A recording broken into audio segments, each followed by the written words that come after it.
Mukunda jewellery first factory outlet grand opening February 20న Jubilee Hills, February 28న Vizag. Welcome to Telugu popular TV. Andhra Pradesh లో కల్తీ కాల వల్ల, మిల్క్ అడల్టరేషన్ వల్ల 4 చనిపోయారు. 12 మంది పరిస్థితి కూడా ఆందోళనకరంగా ఉంది. అయితే మన ఇళ్లలో వస్తున్న పాలు నిజంగా ఎంతవరకు సురక్షితం? ఎందుకంటే తరచు మనం అప్పుడప్పుడు అక్కడక్కడ చాలా ఘటనలు, ఇలాంటి మిల్క్ అడల్టరేషన్ ఘటనలు వింటూ ఉంటాము. అయితే ఇప్పుడు రాజమండ్రిలో జరిగిన ఇన్సిడెంట్ తీవ్రంగా ఎందుకు మారింది అంటే 4 చనిపోవడం. దీని మీద చంద్రబాబు నాయుడు ఆల్రెడీ పర్యవేక్షిస్తున్నారు. ఎస్పీ అదేవిధంగా కలెక్టర్ కూడా ఈ విషయం మీద దర్యాప్తు కొనసాగిస్తున్నారు. ఈ షాకింగ్ అంశం గురించి మనతో మాట్లాడడానికి మైక్రోబయాలజీ గ్రాడ్యుయేట్ అదేవిధంగా హ్యూమనిస్ట్ బాబు గోగినేంద్ గారు ఉన్నారు. నమస్కారం బాబు గోగినేంద్ గారు. నమస్కారం అండి. నేను మైక్రోబయాలజీ గురించి మాట్లాడటం తక్కువ సార్. మీరు నన్ను ఇవాళ మాట్లాడిస్తున్నారు. ఎందుకంటే మీ నేపథ్యం, మీరు గతంలో కోవిడ్ టైంలో కూడా చాలా అంశాలు మీరు మాట్లాడారు, అప్రమత్తం కూడా చేశారు జనాన్ని. అయితే ఈ రాజమండ్రి ఘటనలో ప్రాథమికంగా ఏ రకం కల్తీ జరిగింది అని మీరు భావిస్తున్నారు? అనూరియా అనే వ్యాధితోటి 4 చనిపోయారని ఇప్పుడు చెబుతున్నారు. అంటే మనం వాస్తవాలు ఏంటో ఇన్వెస్టిగేట్ చేస్తున్న వాళ్ళు చెప్పాలండి. ఆ మిల్క్ శాంపిల్ తీసుకుని ఉంటారు, దాన్ని అనలైజ్ చేయాలి. దాంట్లో కంటెంట్ ఏంటి, నిజం మిల్కేనా, అది మిల్క్లో ఏదో కలిసిందా, లేకపోతే ఇప్పుడు మనం భారతదేశం అంతా ఒక విషయం వింటున్నాం కదండి, యూరియా, కాస్టిక్ సోడా, కాస్త మిల్క్ కలిపేసేసి మిల్క్ లాగా అనిపించేటట్టుగా 300 లీటర్ల మామూలు మిల్క్, దానికి 1500 లీటర్ల ఈ caustic soda, oil, urea, starch, detergent, ఇవన్నీ కలిపి 1800 లీటర్ల మిల్క్ అనే పదార్థం లాగా కనిపించేటట్టుగా చేసి మార్కెట్లోకి వదులుతున్నారు. ఇది అటువంటి డేంజరస్ పనినా ఇంకేమైనా అన్నది మనం, it is a matter of fact అండి. Whoever is investigating they should tell us. మనం గుర్తుంచుకోవాల్సింది ఏంటంటే, ప్రపంచంలో 25% మిల్క్ మన దేశంలో ప్రొడ్యూస్ అవుతుంది. అంటే పర్ కౌ మనకి మిల్క్ ఈల్డ్ ఎక్కువ ఉండకపోవచ్చు, కానీ ప్రపంచవ్యాప్తంగా మనం మిల్క్ ప్రొడక్షన్ చూసుకుంటే 60 కోట్ల లీటర్లు పర్ డే మన దేశంలో ప్రొడ్యూస్ అవుతుంది. మళ్ళీ ఇది ఆవు పాలు, గేదె పాలు వేరే, అది 10 కోట్ల లీటర్. అంటే ఈ 70 కోట్ల లీటర్లన్నీ పాలు ఏవైతే వస్తున్నాయో, మెయిన్గా మనం ఏంటి, దాంట్లో నీళ్లు కలుపుతారు అని కంప్లైంట్ చేస్తాం. దానివల్ల ప్రాణాలు పోవు. మనకి ఒక ప్రాబ్లం ఏంటంటే, ఈ 70 కోట్ల లీటర్ల పాలు, ఏది గేదె పాలు కానీ ఆవు పాలు కానీ, ఈ మధ్య కొంతమంది పిచ్చిలేసి గాడిద పాలు తాగుతున్నారు. అది కాకుండా ఒంటె పాలు మంచి అంటున్నారు. వాళ్ళని పక్కన పెడదాం, అదొక ఫ్యాన్సీ, ఎవడో ఒక తలకు మాసినోడు చెప్పటం, దాంతో రోగాలు నయమైపోతాయి అనుకుని ఏ జంతువు పాలు దొరికితే అవి మింగుతున్నారు. అది పక్కన పెడదాం.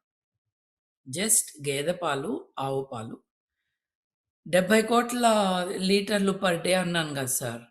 దాంట్లో దాదాపు 70% ఇన్ఫార్మల్గా అమ్ముతారు. అంటే అది విజయ డైరీకి వెళ్ళదు, జ్యోతి డైరీకి వెళ్ళదు, హెరిటేజ్ మిల్క్కి వెళ్ళదు, నందిని పాలు వాళ్ళకి వెళ్ళదు.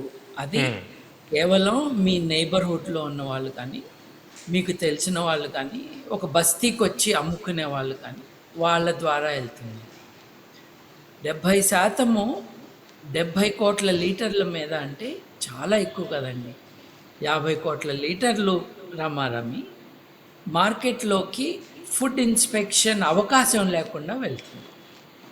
ఇప్పుడు మీరు పాల ప్యాకెట్ కొంటారండి, అంటే నేను పాల ప్యాకెట్ అంటే FSSAI, food safety standards authority of India వారి పర్యవేక్షణలో ప్యాకింగ్ జరిగి, ఆ కంటెంటు మళ్ళీ తర్వాత ఎవరు ఏది కలపకుండా, ఇప్పుడు మీరు 1 లీటర్ పాలు ఒక క్యాన్లో పెట్టి పంపిస్తే ఆ క్యాన్ మూత తీసి మళ్ళీ ఏమైనా పోయొచ్చు కదా. అట్లా కాకుండా సేఫ్గా ప్యాక్ చేసి పంపించేది మన దేశంలో 20 కోట్ల లీటర్ల పాలు మాత్రమే. బ్యాచ్ నేమ్ కూడా ఉంటుంది. ఎస్. సో మనం we are dealing with a huge challenge అన్నమాట. ఇప్పుడు మీ ఇంటి పక్కన అయినా లేకపోతే మీకు బస్తీకి తీసుకొచ్చి స్కూటర్ మీదో బైక్ మీదో తెచ్చి పోస్తున్న వాళ్ళు ఎక్కడి నుంచి తెస్తున్నారు, వాళ్ళు నిజంగా పాలే తెస్తున్నారా, ఇది చూడాలి కదండి. ఎవరికి వారు జాగ్రత్త పడి కాస్త రేట్ ఎక్కువైనా ఇప్పుడు ఈ ఐఎస్ఐ స్టాండర్డ్స్, ఎఫ్ఎస్ఎస్ఐ స్టాండర్డ్స్, ఇవి ఉన్న ప్రోడక్ట్స్ కొనుక్కొని కన్జ్యూమ్ చేయటం అన్నది సేఫ్. ఇప్పుడు ప్రాణాలు కాపాడే మందులే మనం నకిలీ మందులు అమ్ముతున్నారు అని చూస్తున్నాం మనం. వాటరు బ్లీచ్ పోసి ఏదో కుంటలోంచి నీళ్లు పట్టుకొచ్చి ట్యాంకర్లలో సప్లై చేస్తారు. వాళ్ళ మీద పర్యవేక్షణ సరిగ్గా ఉండట్లేదు. దేశవ్యాప్తంగా కొన్ని డేంజర్స్ ఉన్నాయి. గుజరాత్లో మొన్న పట్టుకున్నారు మేజర్ మిల్క్, అది అసలు మిల్కే కాదు వాళ్ళు చేస్తుంది. తిరుపతి లడ్డుకి అది పాలే కాదు, దాని నుంచి నెయ్యి అంటున్నారు వాళ్ళు అన్నారు చూడండి. దేవుడికే కాదండి, దేవుడికి పోస్తే ఏం కాదు, ఎవడికేం కాదు, మనిషికి జరుగుతుందండి ఇది. ఇప్పుడు పిల్లలు, మనుషులు ఇది కన్జ్యూమ్ చేయటము ఇప్పుడు మీరు చెప్పిన డేంజరస్ థింగ్.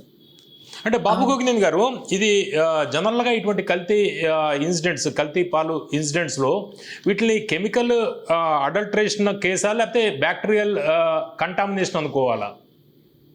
ఒకప్పుడు బ్యాక్టీరియా అంటే ఏమిటో తెలియని టైం నుండి బ్యాక్టీరియాని కనుక్కున్న టైం వరకు, అంటే ఒక 150-200 ఏళ్ల క్రితం వరకు ప్రపంచవ్యాప్తంగా మిల్క్ అండి 25% ఆఫ్ కమ్యూనికబుల్ డిసీజెస్ వచ్చాయి, ఫుడ్ బేస్డ్ డిసీజెస్.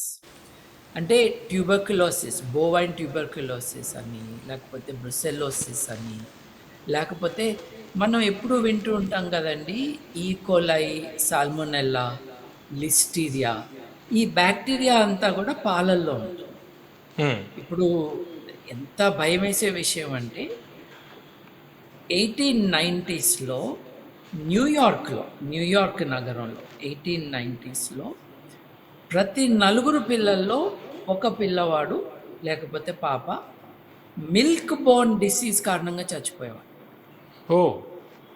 1865లో పాస్టర్ గారు కనుక్కున్నారు పాస్టరైజేషన్ అంటే ఏంటి? 72 డిగ్రీల సెంటిగ్రేడ్ టెంపరేచర్కి ఒక లిక్విడ్ని, ఇక్కడ మిల్క్, ఒక 10 సెకండ్లు ఎక్స్పోజ్ చేస్తే దాంట్లో ఉన్న ప్యాథోజన్స్ చచ్చిపోతాయి. ప్యాథోజన్ అంటే మనకి హాని కలిగించే బ్యాక్టీరియా. లేదు మీరు 60 డిగ్రీల టెంపరేచర్లోనే ఆ పాలను వేడి చేస్తారంటే అరగంట సేపు వేడి చేయాలి. అలా చేసి పాస్చరైజ్ అయ్యి ప్రాపర్గా ప్యాక్ అయిన పాలు మన ప్రాణానికి ఏమి నష్టం తీసుకురావు. ఈ పాలల్లో కంటామినేషన్ ఎట్లా? పాలు పొదుగు నుండి తీస్తున్నప్పుడు ఆ పొదుగు సరిగ్గా క్లీన్ చేసి ఉండకపోతే, ఆ ఆవు పేడ కలిస్తే, పాలు మీరు పితుకుతున్నప్పుడు ఆ చేతులు శుభ్రంగా లేకపోతే, మీరు ఏ గిన్నెలో దాన్ని పడుతున్నారో అది సరిగ్గా లేకపోతే, ఈ సాల్మొనెల్లా, ఎస్చెరిసియా కోలాయి వీటి నుండి వచ్చే కొన్నేమో బ్లడ్ డయోరియా వస్తాయి, కొన్ని ప్రాణాంతకం అవుతాయి. అందుకని పాలు కరెక్ట్ ప్యాకేజీలో ఉన్నవి, FSSAI ఉన్నది మనం తీసుకోవటం మన సేఫ్టీకి మంచిది. రెండోది, ఇప్పుడు మనం ఇట్లా అడ్వైజ్ ఇస్తే ఇవాళ తెలుగు ప్రజల్లో ముఖ్యంగా యూట్యూబ్ చూసే వీక్షకుల్లో ఎన్ని జబ్బులు ఉన్నాయంటే మైండ్లో, వీడు చెప్తున్నాడు వీడికేదో వ్యాపారం ఉంది అంటూ మొదలుపెట్టాడు. నాకు పాలతో బిజినెస్ ఏంటంటే తాగటం, అంతకు మించి నాకు ఏ వ్యాపారం లేదు. కాకపోతే నేను మైక్రోబయాలజీ 3 ఏళ్ళు చదివాను. తెలుసుకోవాలనుకున్న వాళ్ళు తెలుసుకోండి. బాబు గోవింద్ గారు, ఇప్పుడు మీరు ఆస్ట్రేలియాలో ఉన్నారు, అంటే యుఎస్లో కావచ్చు లేకపోతే ఆస్ట్రేలియాలో కావచ్చు, ఇతర డెవలప్డ్ కంట్రీస్లో మిల్క్ ప్రొడక్షన్ ఏ విధంగా ఉంటుంది? చాలా ఇండస్ట్రియల్ లెవెల్లో జరుగుతుందండి.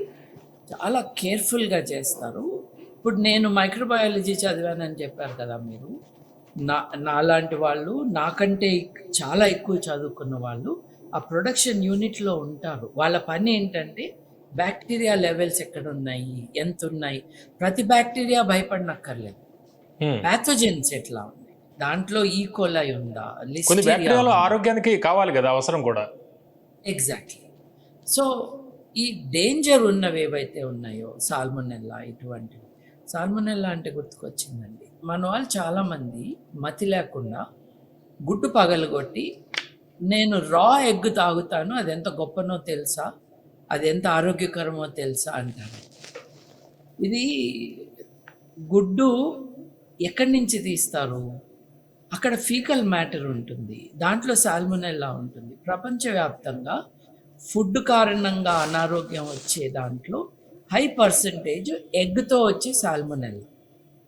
ఇది షెల్ మీదే కాదు, లోపల కూడా ఉంటుంది. ఉడకపెట్టుకుని తింటే ఏమీ కాదు. గుడ్డు ఉడకపెట్టుకోండి, సరిగ్గా ఆమ్లెట్ వేసుకోండి, బాగా దానికి కావాల్సిన హీట్ సప్లై చేయండి, ఏం కాదు. అంటే మా తాతలు ఏదో చేశారు, నువ్వు మీ తాతవు కాదు కదా, ఇవాళ ఏం చేయాలో అది చెయ్యి.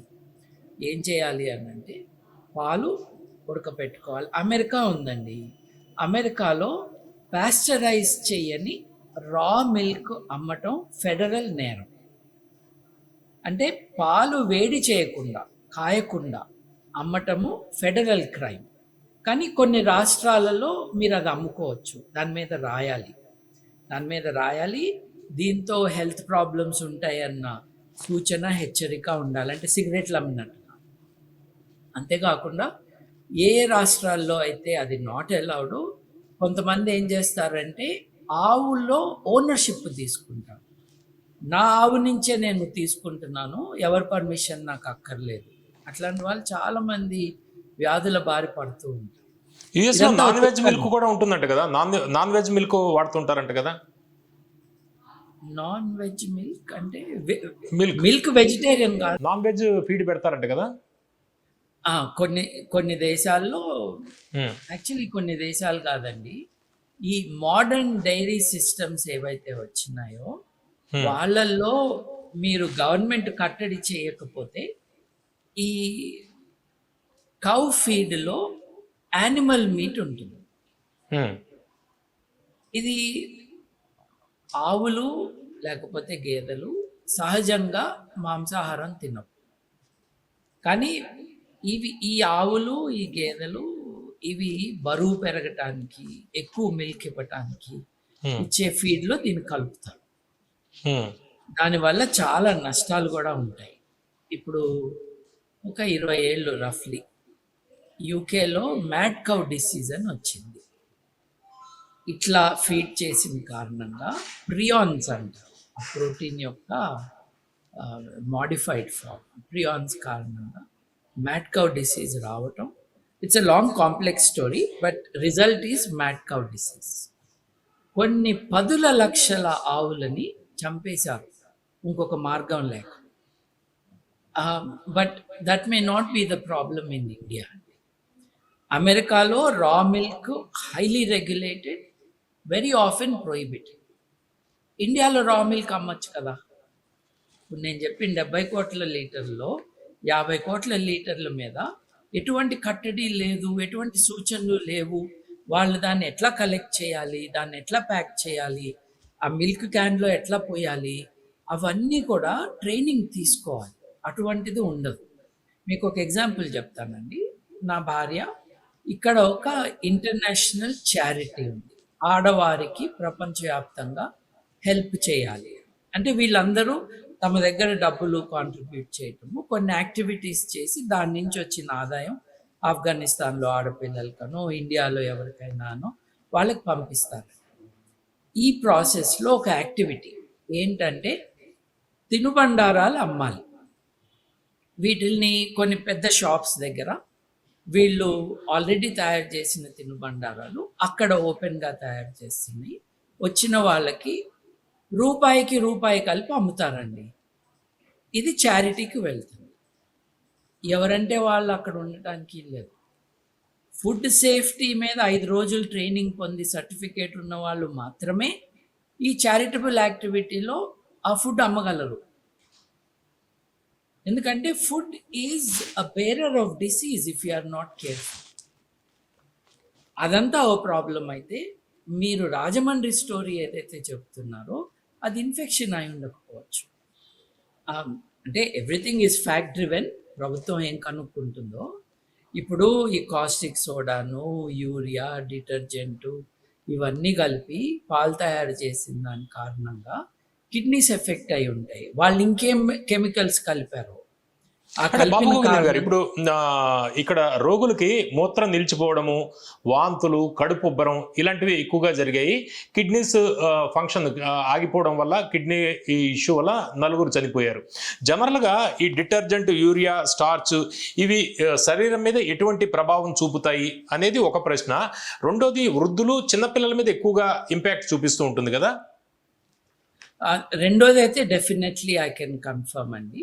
మొదటిది I think we should ask a nutrition and a medical expert అండి. కానీ ఇప్పుడు మీరు కోరుకోని పదార్థము, మీరు కావాలనుకున్న పదార్థం రూపంలో మీ శరీరంలోకి వెళ్ళింది.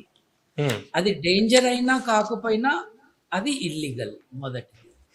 ఎందుకంటే ప్యాకేజ్ మీద ఏముందో ప్యాకేజ్ లోపల కూడా అదే ఉండాలి. నువ్వేం రాసావో అదే అమ్మాలి మొదటిది. డిటర్జెంట్ ఎవడైనా తాగుతాడండి, తింటాడా అండి? తప్పకుండా ఎఫెక్ట్ ఉంటుంది లోపల. అది మనం తీసుకునే ఫుడ్ ఎక్కడ ప్రాసెస్ అవుతుంది?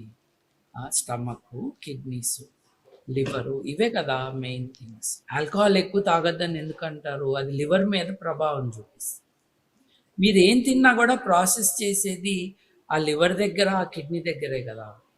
సో మీరు చెప్పిన మూత్రం ఆగిపోతాను, అక్కడికి చావే వస్తుంది కదా.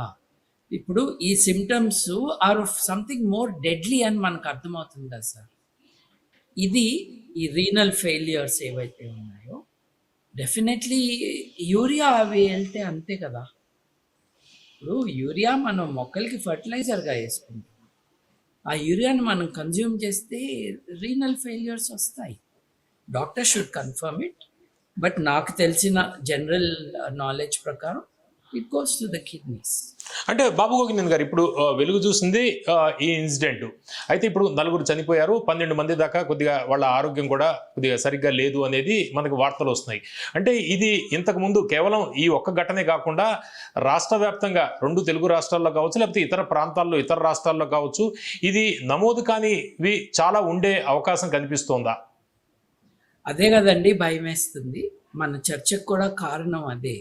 ఏదో రాజమండ్రిలో ఒకడు తీసుకెళ్ళి ఒక బస్తీలో సప్లై చేసిన మిల్క్ అని మనం కామ్ అయిపోకూడదు. ఎందుకంటే ఇది ఎంతకాలం నుంచి జరుగుతుంది అన్నది ఒకటైతే, ఇంకెంతమంది చేస్తున్నారు అన్నది రెండోదండి. ఈ ఎంతమంది చేస్తున్నారు అన్నది తెలుసుకోవాలనంటే మన ఫుడ్ స్టాండర్డ్స్ అథారిటీ, మన ఫుడ్ సేఫ్టీ ఇన్స్పెక్టర్లు, వాళ్ళ పని ఏంటి? రెస్టారెంట్ మీద రైడ్ చేయటం, వాడి దగ్గర నుంచి డబ్బులు తీసుకుని వదిలేయటం. ఇదే కదా మన దగ్గర జరుగుతుంది. ఫుల్లీ కరప్ట్ డిపార్ట్మెంట్స్లో రెస్టారెంట్స్ని మానిటర్ చేసే డిపార్ట్మెంట్స్ నంబర్ 1 కాకపోతే నంబర్ 2 3 ఉంటాయండి.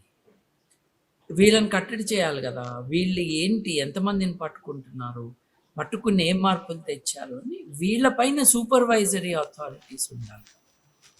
ఇప్పుడు ఎంతసేపు తిరుపతి లడ్డు అని మాట్లాడటం కాదు. ప్రతి ఒక్కళ్ళ నోట్లోకి ప్రతిరోజు వెళ్ళే తిండి పదార్థాలు ఎటువంటి కంటామినేషన్ గురవుతున్నాయి, వాటి కారణంగా ఎన్ని సీరియస్ హెల్త్ రిపర్కషన్స్ వస్తున్నాయన్న దాని మీద ప్రభుత్వం ఎక్కువ దృష్టి పెట్టాలి.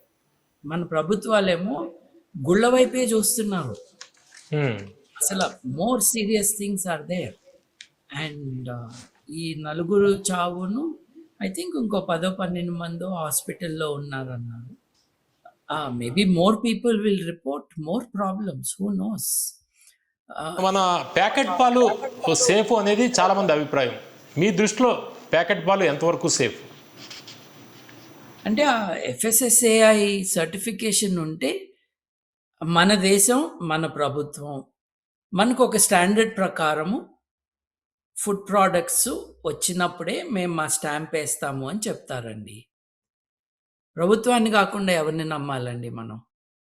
ప్రభుత్వాలు అప్పుడప్పుడు అబద్ధాలు చెప్తాయి కానీ అంతకు మించి మనకి స్టాండర్డ్ ఏముంది. సో అటువంటి ప్రోడక్ట్ వస్తే మనం ఎక్కువ భయపడకూడదు. ఇంకోటి జరుగుతుందండి, ఒకప్పుడు విజయ పాలు ఫ్రీగా అవైలబుల్గా ఉన్నప్పుడు కొంతమంది షాపు వాళ్ళు తీసుకుని దాంట్లో కంటామినేట్ చేయటం మొదలుపెట్టారు. అవును, నీళ్లు పెట్టుకున్నారు. నీళ్ళు వరకు ఒక ఇంజెక్షన్ దాంట్లో సిరంజి పెట్టి నీళ్లు పంపించేవాళ్ళు. ఎగ్జాక్ట్లీ. ఇప్పుడు నీళ్ళంటే డైల్యూషన్, అంటే అది ఏమి నీళ్ళో ఎక్కడి నుంచి తెచ్చాడో వాడు, అవును, అది డైల్యూషన్. అది కాకుండా ఇంకేం కలుపుతున్నారో, ఈ పాలు చిక్కగా ఉండాలంటే ఏం కలిపితే చిక్కగా కనిపిస్తాయని ఏ వెధవ ఎక్కడ ఏది ప్రపోజల్ పెట్టాడో కెమికల్ పెట్టుకున్నాడు. సో మనం ప్యాకేజ్డ్ పాలు వీ కెన్ బి ష్యూరర్ అండి. ముఖ్యంగా మీరు చెప్పినట్టుగా చిన్నపిల్లలకి, పెద్దవాళ్ళకి, వయసు మళ్ళిన వాళ్ళకి ఇమ్యూన్ సిస్టమ్స్, బాడీ సిస్టమ్స్ అయితే సరిగ్గా డెవలప్ అయి ఉండవు, ఇంకా లేకపోతే ఎక్కువ స్ట్రెంగ్త్ లేకుండా సన్నగిల్లుతూ ఉంటుంది వాటి ఎబిలిటీస్ వయసుతో. So we must be even more careful కదండి. అవన్నీ బయట మీరు మీ ఇంట్లోకి వచ్చిన పాలని సరిగ్గా కాయండి. మీరు రా ఎగ్స్ తినద్దు, పచ్చిపాలు తాగొద్దు, అదేదో గొప్ప అనద్దు. మీరు పాలు కాయండి, మీరు గుడ్డు సరిగ్గా ఉడకపెట్టి తినండి. సగం ఫుడ్ బోర్న్ ప్రాబ్లమ్స్ మీకు లిక్విడ్స్ ద్వారా, ఇది లేకపోతే వాటర్ కదండి. ఇప్పుడు టైఫాయిడ్ ఒకప్పుడు ఎంత పెద్ద డేంజరు ప్రపంచవ్యాప్తంగా, వాటర్ ద్వారానే కదా. ఇప్పుడు ఫీకల్ మెటీరియల్ ద్వారానే కదా ఇది స్ప్రెడ్ అయ్యేది. కొలెరా అట్లా అంతా ఎందుకు కంట్రోల్ అయింది? మనం జాగ్రత్తగా ఉంటున్నాం. అందుకని ఎక్కువ భేషజాలు పోకుండా డాక్టర్లు చెప్పింది, సైన్స్ చెప్పింది నేర్చుకుని మన ఆరోగ్యాన్ని మనం జాగ్రత్తగా చూసుకోవాలి.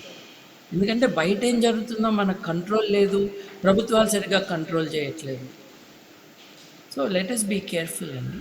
Okay, I'm really sorry. ఆరోగ్యానికి ఎందుకంటే ఆరోగ్యానికి చెప్పండి. ఈ డెత్స్ ఆర్ అవాయిడబుల్ డెత్స్.